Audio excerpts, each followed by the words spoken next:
Saw Stadnika in the middle this morning. Yeah, well, he's a natural centerman, and we have to give him reps at it to get better. So we'll see how that goes.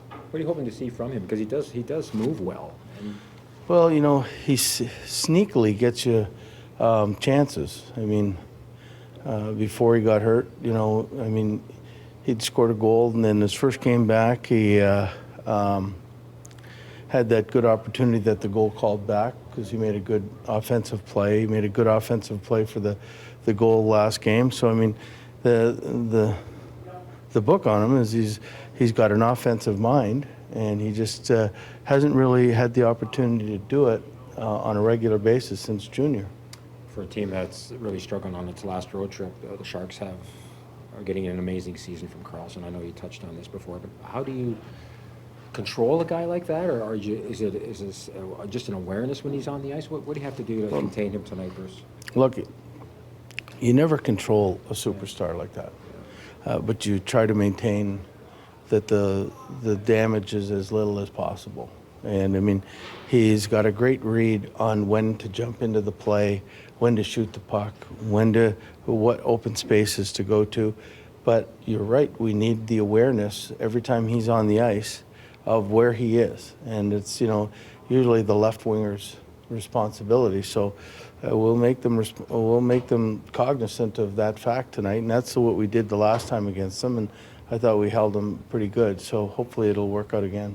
You had to really, you're running on fumes the last time you were in here. You had that amazing 3-game road trip, and you got a team that's coming off such a bad trip. I mean, is this a danger game? Well, it's every game we play. It's sort of like lately. It's, but I mean, the games they played. If you look at it, I mean, the scores were close. They were competitive in every game. They should have beat Toronto. I mean, but we know we're in for a tough battle. We know they're historically good at home, even though their home record isn't that good this year. And knowing that they've lost the last couple, they're going to be more than ready to jump in and get back on the winning track today. Garland scored that goal to get you going Monday night. Looked like the guy who had 19 goals last year. I asked him this morning, did you change your stick? You change your blade?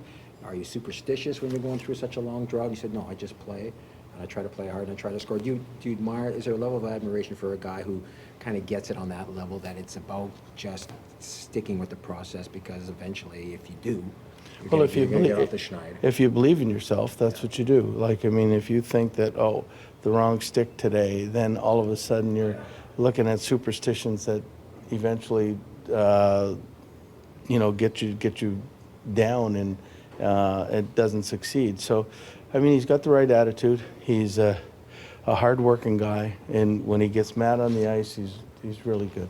Did he try to do too much at some point? So he seemed to overhandle the puck. I think he's trying so hard to make something happen. And when you're in a slump, I mean, you try to make the perfect play, and we've all gone through it so many times, don't want to remember it. But I mean, and instead of getting back to the basics of just shooting pucks and going to the net and then having one maybe bounce off your leg or something, and then that gets you going. I mean, this was I've seen him score on that kind of breakaway before, and hopefully that's all you need to get get going on the right foot. I mean, you've got Bo with 20 goals. Petey's leading your team in scoring, but you need everybody. And I just think that, Garland just getting off the schneid could be just another element that you really need. All the good teams it's not a 2-line team anymore, and it's not a 3-line. You got your checking line, you get 3 gut lines that can score. That's the sort of the formula for success, I think.